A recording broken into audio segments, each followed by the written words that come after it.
포스트 코로나 실험실에서는 위드 코로나 시대에서의 예술 창작과 비대면 예술 발표에 관한 예술인들의 이야기를 들려드립니다. 많은 관심 부탁드립니다. 감사합니다. 장편 소설 천장이 높은 식당의 이정현 소설가님과 코로나 시국 속 창작 활동에 관해 이야기 나누어 봅니다. 예, 안녕하세요. 저는 소설을 쓰는 이정현입니다.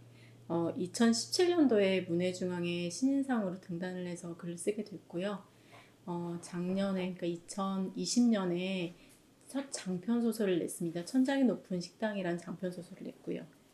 네, 천장이 높은 식당 제 소설입니다. 네, 그리고 요즘은 새로 작품을 하나 써가지고요. 장편 소설을 써서 그걸 다듬고 있고, 그다음에 내년에 출간할 에세이를 쓰고 있습니다. 솔직히 말해서 예술 콘텐츠는 저는 온라인보다는 오프라인을, 그러니까 실제 예술을 좀 선호하는 편이에요. 그래서 공연은 공연장에서, 그다음에 미술 작품은 전시회에서, 뭐 이렇게, 그다음에 영화는 뭐 극장에서 직접 보는 것을 선호하고요. 네, 나나의 작업실 같은 온라인 매체가 실제 예술 작품을 굉장히 보조하는 수단이라든지 잘 알리는 수단으로 저는 훌륭하다라고 생각을 하고 있습니다. 특히 요즘 같은 코로나 시국 같은 데서는 사실 일반 뭐 청취자, 시청자들이 그다음에 관객들이 볼 수 있는 데가 없어서요. 굉장히 중요한 역할을 하고 있다라고 생각을 하고요. 그다음에 그 온라인 매체를 활용하면은 실제 예술품을 나중에 감상을 할 때보다 풍부하게 볼 수 있고, 그 다음에 예술 작품을 본 후라도 이해하는 데 더 도움을 줄 수 있다고 생각해서 앞으로도 더 괜찮아질 거라는 생각을 해봅니다.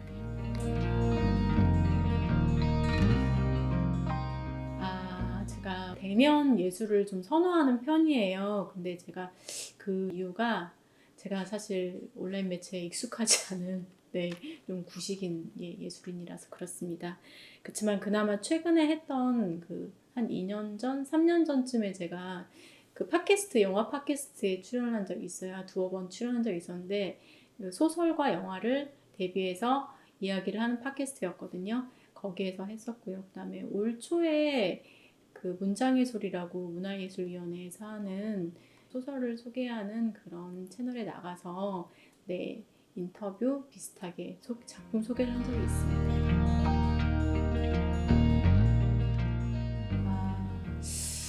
굉장히 좀 어려운 말인데요. 사실 소설이라는 게 지금 현재 이북이 나와 있긴 하지만 완벽하게 비대면으로 무슨 예술 활동을 하기는 사실상 어려운 장르예요. 그래서 이제 제가 팟캐스트에 출연했을 때 느꼈던 거는 그럼 이 청취자들, 시청자들은 어떻게 그럼 이거를 보게 할 것이고 이럴 것인가. 그러니까 그때 저는 아쉬웠던 게 뭐냐면은 이 채널 자체가 홍보를 할 수 있는 매체여야 되고, 그 다음에 그 홍보 매체가 어떤 정부 지원 예산이라든지 이런 게 좀 더 보강이 되면은 저희 소설 같은 경우도 영상으로도 기획이 될 수 있는 거잖아요. 그게 같이 혼합이 되면은 훨씬 더 낫지 않을까. 사실 개인적인 홍보 매체로 잘 운영하시는 작가분들도 있거든요. 있는데 개인보다는 좀 더 기관에서, 정부에서, 아니면 나나의 예술 작업실 같은 어떤 매체에서 하는 게 훨씬 더 전문적이고, 그리고 작가로서 좀 부담이 줄어드는 거거든요. 그런 면에서 굉장히 지금 이런 인터뷰도 감사하게 생각하고 있습니다. 네. 개인적으로 말씀을 먼저 드리면요. 사실 코로나 전이나 후나 저는 크게 달라지진 않았어요. 그러니까 제가 회사는 좀 그만둔 지 한 4, 5년 됐나? 5년쯤 됐나? 회사 직전은 굉장히 달라졌는데 코로나 전에도 유명하지 않은 예술인이었고요. 지금도 책을 한 권 내긴 했지만 엄청나게 벌이가 있는 사람은 아니거든요. 근데 다만 이제 작가로서 아쉬운 게 코로나가 아니었다면은 오프라인으로 아니면 직접 대면으로 독자들을 좀 많이 볼 수 있는 뭐 그런 행사가 좀 있지 않았을까 하는 이제 저만의 위로를 좀 해봅니다. 그리고 코로나가 끝난 뒤에 그래서 그런 작가 직접 참여할 수 있는 독자들과 공감할 수 있는 행사가 좀 많아지면은 훨씬 더 여건이 나아질 것 같고요. 그러니까 창작 외에 그러니까 저희가 생계를까지 생각할 수 있는 그런 행사들이 좀 많아졌으면 하고 기대하고 있습니다.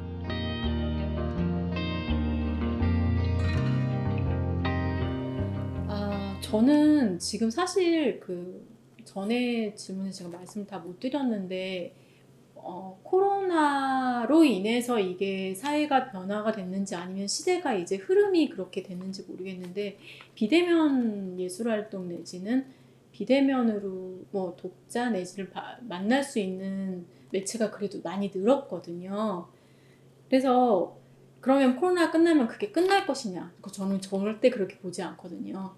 이 두 가지가 같이 이제 공존하는 방식이 되지 않을까. 그래서 오히려 매체는 더 늘어나지 않을까. 예, 그런 생각을 하고 있어요.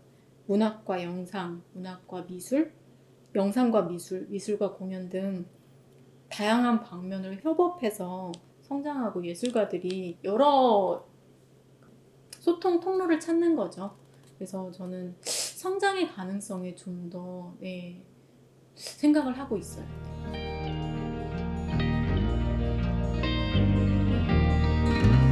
그러니까 저는 출판사의 출판 의도 내지는 저는 이제 그 이야기도 많이 들었거든요. 시의성이라는 말을 많이 들었거든요. 근데 저는 이 시의성, 출판 의도를 좀 다양하게 머릿속에서 굴리게 돼서 이게 정말 그 시대에 말하는 게 의미 적절한 이야기인지 그 시의성도 되지만 조금 부정적인 시각에서 바라보자면 비판적인 시각에서 바라보자면은 이게 한마디로 돈이 될 것인지 그러니까 분명히 저는 시장에 이게 시장성이 있는 것인지 그거에 대해서 좀 생각을 하거든요.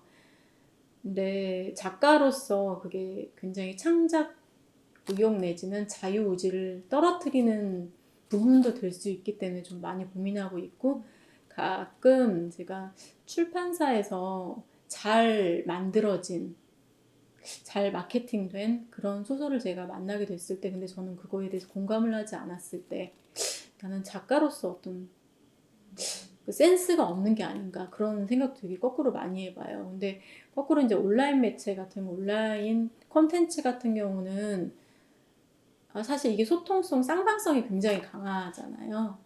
그래서 이제 출판 의도라든지 상업 의도보다는 그러니까 어떻게 보면은 정말 교감하고 이해할 수 있는 그런 게 좀 더 공감이 되고 많이 보게 되고 뭐 이렇잖아요. 그래서 그런 측면에서는 그렇게 해서 제가 피드백을 받을 수 있고 그걸로 다시 다음 호를 쓸 수 있고 이런 측면에서는 굉장히 장점이라고 생각해요. 다만 이제 단점이 있다면은 악플 내지는 이런 시대에 떨어지는 뒤떨어지는 너는 뭐냐 막 이런